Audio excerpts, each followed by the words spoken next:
नमस्कार दोस्तों, आप सभी का ऑनलाइन प्लेटफॉर्म और चैनल में स्वागत है।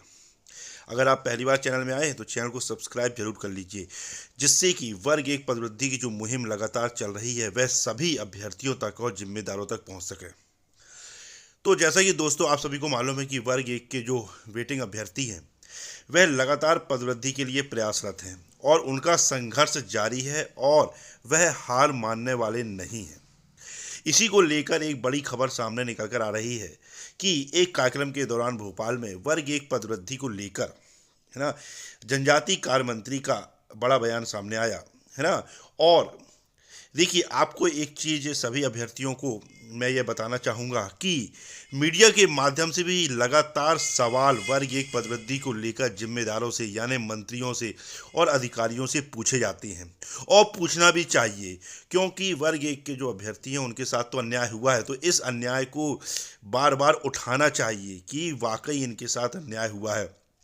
तो इसी को लेकर जो पत्रकारों के माध्यम से मंत्रियों से बार बार वर्ग एक पदवृद्धि को लेकर सवाल पूछे जाते हैं, जिससे कि उनको भी पता चल सके, मंत्रियों को भी, कि वाकई ये जो मांग है वर्ग एक चयन परीक्षा 2023 हुई है उसके जो वेटिंग अभ्यर्थी हैं उनके साथ वाकई गलत हुआ है। उनको नाम मात्र के पद दिए गए हैं और उसमें से भी बैकलॉग के पद दिए गए हैं और वर्ग एक चयन परीक्षा 2023 के लिए कोई राजपत्र जारी नहीं किया गया है। 2018 का ही राजपत्र 2023 वालों को चिपका दिया गया, है ना, क्योंकि इनके लिए कोई फ्रेश वैकेंसी थी ही नहीं। 2018 के जो पद इन्होंने बचा लिए थे वही पद इन्होंने 2023 में दे दिए।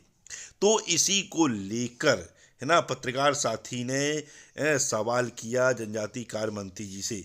आपको मैं बताना चाहूँगा, इसके पहले ग्वालियर की टीम ने भी जनजातीय कार्य मंत्री जी से पदवृद्धि को लेकर ज्ञापन भी सौंपा था। आप देख सकते हैं स्क्रीन पर, है ना, आपको इसमें पालीवाल सर दिख जाएंगे और बहनें भी दिख जाएंगी ग्वालियर की, है ना, जिन्होंने, है ना, बहुत ही आवाज़ बुलंद करके दमदारी के साथ जनजातीय कार्य मंत्री जी के चरणों में भी गिर गई थी और उनसे पदवृद्धि को लेकर गुहार भी लगाई थी।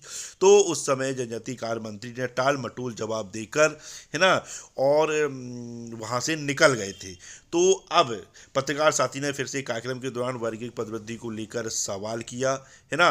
तो पत्रकार साथी के सवाल करने पर जनजातीय मंत्री ने यह साफ कहा, है ना, कि अभी इसको लेकर कोई विचार नहीं है ना।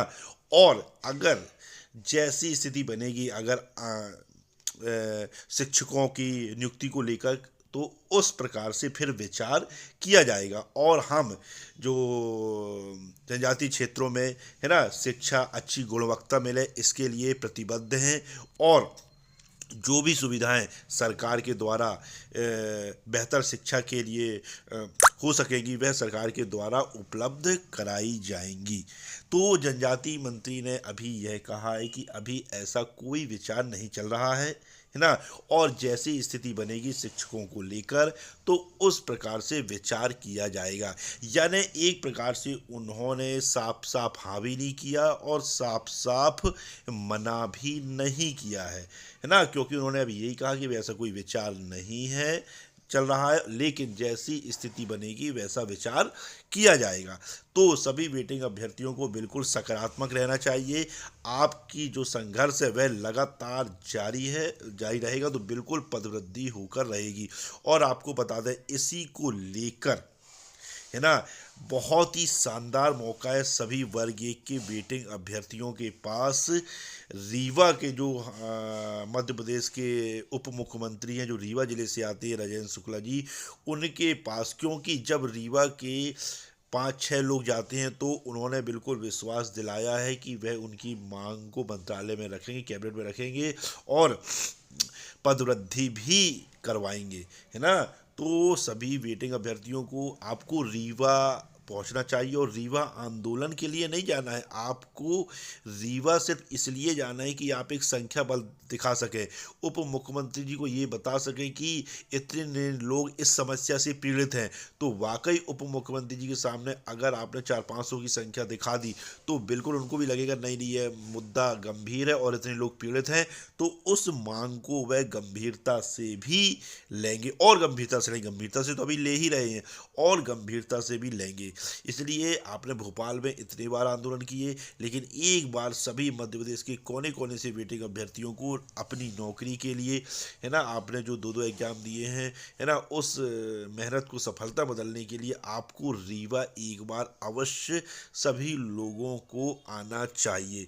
और इसको लेकर रीवा के जो पहले से पदवृद्धि के लिए लगातार प्रयास कर रहे हैं, है ना, नीरज द्विवेदी जी, है ना, वह कई बार उप मुख्यमंत्री जी से मिल चुके हैं, है ना, और उप मुख्यमंत्री जी ने उनको विश्वास दिलाया है। लेकिन वह विश्वास बिल्कुल और सफलता में बदल सकता है जब उप मुख्यमंत्री के सामने, उनके बंगले के सामने 400-500 की संख्या में, 500-600 की संख्या में वेटिंग अभ्यर्थी उनके दरवाजे में खड़े रहेंगे दंडवत होके, तो उनको लगेगा नहीं, ये समस्या गंभीर है और उसमें वो तुरंत एक्शन लेंगे, है ना।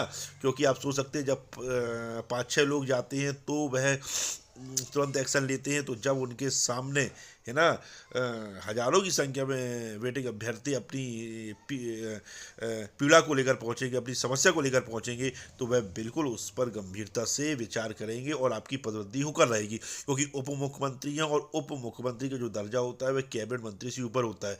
उप मुख्यमंत्री अगर कोई बात कैबिनेट मंत्री से बोलता है तो कैबिनेट मंत्री उसको मना कर पाना मुश्किल है ना। तो आप जैसा देख सकते हैं स्क्रीन में कि जो नीरज द्विवेदी जी है वह लगातार उप मुख्यमंत्री जी से वर्ग 1 पदवृद्धि को लेकर मिल रहे हैं, लेकिन आप सभी को उनका साथ देना चाहिए, है ना।